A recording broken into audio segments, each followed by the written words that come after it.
All right. Welcome to English and Coffee. This podcast has been around for almost 200 episodes now, and I'm finally bringing it to YouTube. So this will be the first of many webinars to come. So let's go ahead and just start off. What is English and Coffee, and why you should listen to it? Well, English and Coffee is a podcast that doesn't water down the English just because you were learning it. You know how most podcasts and learning materials that they have for people studying language, it speaks like you're a baby, like you don't understand anything. My name is Paul. My name is Peter.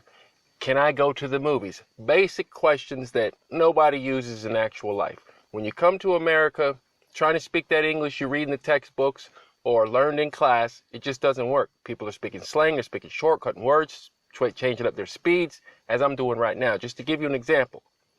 English and Coffee is an audio resource for anyone looking to get a better grasp on the colloquial English that natives speak amongst themselves. I'm going to talk to you like you've been speaking English your whole life. I'm not going to water it down. I'm giving you interesting content, interesting topics that you can talk about amongst your friends that also study English, but let you think in the language. It's one thing to just memorize a bunch of words, which most people do in the beginning, but after a while it gets old, it's not helpful. You need to learn words in context from native speakers. English and Coffee is free to listen to at any time, day or night. Like I said, we have almost 200 episodes. They're all available at www.englishandcoffee.org. You can go there and listen to as many as you like. Each podcast has about roughly 2,000 to 4,000 words. Transcript I just broke down the other day had, I think, 4,600 words. So yeah, I also provide a transcript for this podcast. But these are webinars here, so this will have a transcript, but not as of yet. English and Coffee is also bursting full of colorful language, idioms, phrases, and interesting topics to keep you learning. Things to keep you engaged. Every now and then I will, try to break down a lesson or something like that. I'll be able to do more with that on this webinar platform, being that you can see the slides and things like that.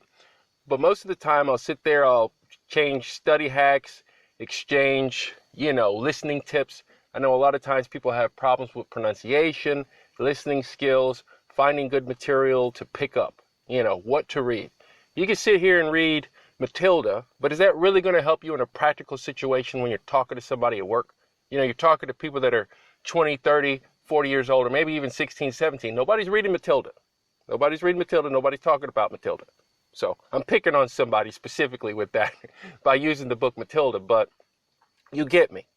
Shakespeare is not going to help you in 2022. It's just not going to help you.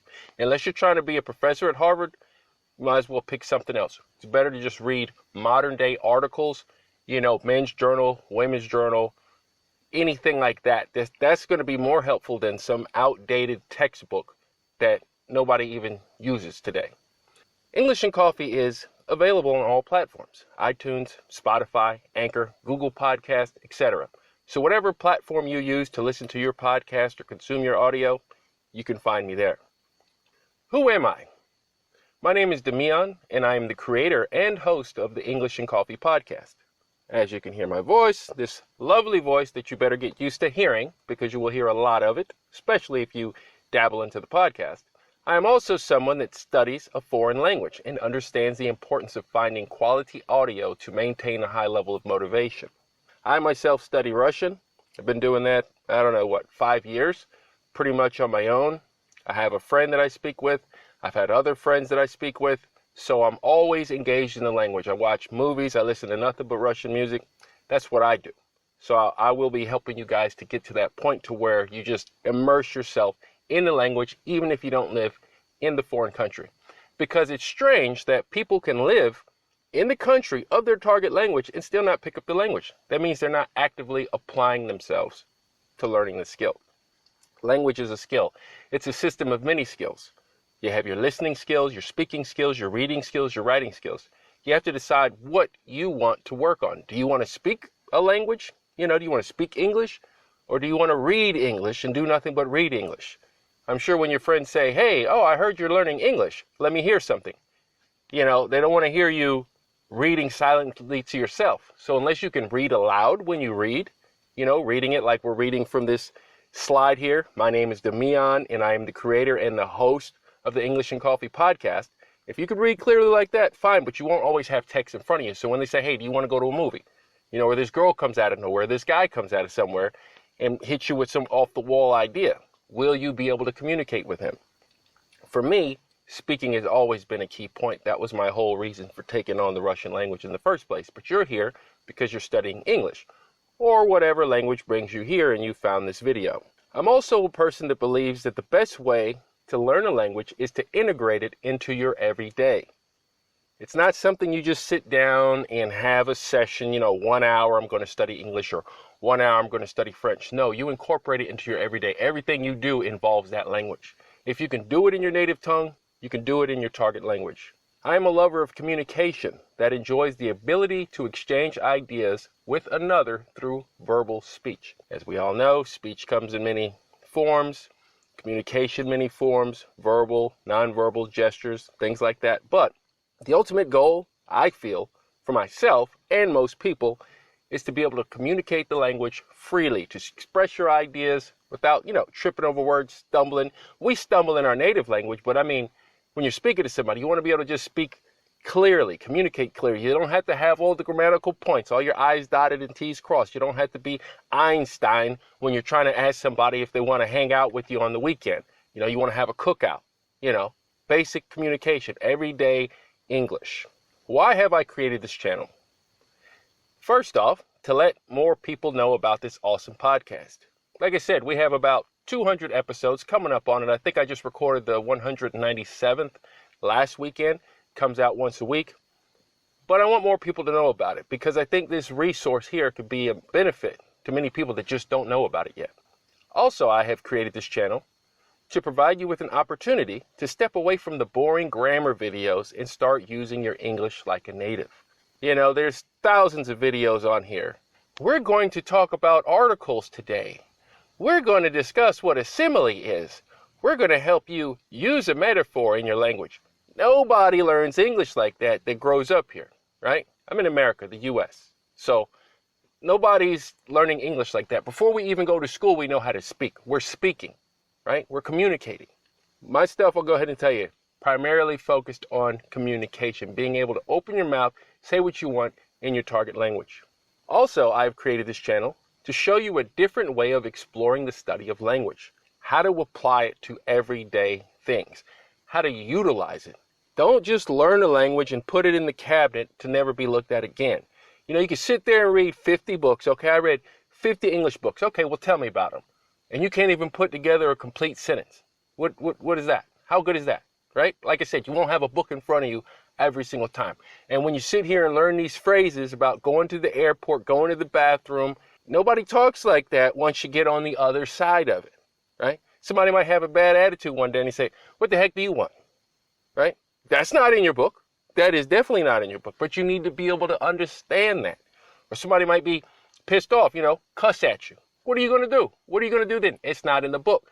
You need to be able to grasp the native sound, colloquial idioms, the colloquial speech. Yes, you don't have to use it all day, but you do need to be aware of it because it's a big part of language. I mean, we have, I don't know how many dialects over here in the U.S., right? Everybody's not from Britain, not knocking on Britain, but everybody isn't, pish, posh, and a frock and all this stuff. That's just not happening. Over here, there's a lot of slang. There's a lot of slang. Whether you use it or not, everybody understands it. I can go anywhere in the States. Everybody understands me, and I understand most people. There are some dialects that I just can't grasp. Those people deep in the woods, back in the swamps, Louisiana, the bayou, stuff like that. Yeah, it could be a headache, but I'm going to show you how to utilize the language that you have, the English that you have at this point, and take it to the next level. So where can you listen to this podcast? Where can I start listening to the podcast? You can find the podcast at www.englishandcoffee.org or your favorite streaming platform, as I mentioned earlier. So I'll also leave a link to the site in the description below, in the comments. When you go down there and tell me what you think of this webinar, our first official webinar. Are transcripts available for the podcast? I mentioned that before, but just in case you didn't hear it, of course, just check out the website and click on Espresso. Interesting tidbit. You will notice that spoken English is very different from what you listen to in your class. As you know, we don't always speak in complete sentences or with a period at the end. So the interesting thing with the transcripts, as I'm speaking now, you see there's not a period in everything. There's run-on sentences, there's sentence fragments. I'm jumping from this, jumping to that. That's how you're going to read it. But that's how real speech comes out. You know, when you walk into someone's house and they say, hey, you want something to drink? You're like, yeah, let me get a beer, right? And they're like, okay, well, put the game on. You know, it's just back and forth, back and forth. Then they may say, hey, I wanted to tell you about this thing that happened the other day, but forget that. We'll get to it another time. See, how do you even put that in the grammatical structure? No, you just speak it. But it will be written so you can read it. The transcripts provide you with an inside look at the reasons that you might struggle understanding native speakers in social settings. So I just explained that a second ago. Last thing, before I go, once you figure out the best way that you learn a language, you can easily apply this to any other tongue. So if you use your process that you've come up with to build your vocabulary, to start working on your listening skills, to build up your confidence in the language, you apply that to anything. If you're learning Swahili, Afrikaans, whatever, Mandarin, you apply the same process. We are like computers. You know, we're supercomputers walking around, but most people leave them untapped. They don't tap into their mind. They don't tap into their system of learning and understand how they made it this far in life. A lot of people say, well, I'm too slow to learn a language, or I'm not fast enough. If you're speaking a language, then you can learn another one. It just takes a little effort. Memorizing words only helps in the beginning, right? This will only help you in the beginning. You know, you got to get the basics. Hello, how are you? Bye, can I, may I? But after that, you know, you need to be hooked up with a native as quick as possible, you know, and just getting words from context as you meet them, You can sit here and memorize a list of 500 words, but are you going to be able to put them in context? We take one word, like one that confuses a lot of people is get. Did you get it? Did you get there? When will you get it? This could mean a direction. This could mean, you know, obtaining an item. This could mean, did you get the point? I mean, it's just, some languages have one word for every single thing. We take one word and it could have 15 different meanings, but it's all with context. So you have to understand the context, and then you could use the word. Use your English at every opportunity. This means if you're at work, somebody comes in, they say, oh, we got a new guy. He's American. Don't be afraid to speak to him. Hey, how's it going, man? What's up? Oh, you speak English? Yeah, I speak English. Been studying it 3 years, 2 years, 1 year, 6 months, 3 months, whatever your situation is, you know. You go to a restaurant, they have an American menu or an English menu, get the menu in English. Order from the English menu. Every opportunity, use your English. Each weekly podcast contains anywhere from 2,000 to 4,000 words and at least 15 to 25 minutes of audio. As I said before in the beginning, it's chock full of idioms, jargon, colloquial English. And yeah, roughly about 15 to 25 minutes. I have been pushing it here lately, hitting that 30-minute mark, but what can you say? We get into it. You know, we sip coffee, we talk, we exchange ideas. It's a wonderful podcast. If you understood this audio, congrats on your English journey. So I want to applaud everybody that is studying English at this point and understands the words that are coming out of my mouth. Because if you understand what I'm saying, then that means you already know what it is. You know what it takes to get to where you want to be. Oh, and one more thing. I drink coffee. A lot of coffee. I'm drinking coffee right now. So, thank you for listening. Again, www.englishandcoffee.org. If you have any questions or comments, feel free to leave them in the comments below. And I guess as they say on YouTube, leave a like, subscribe to the channel, and I will see you in the next one.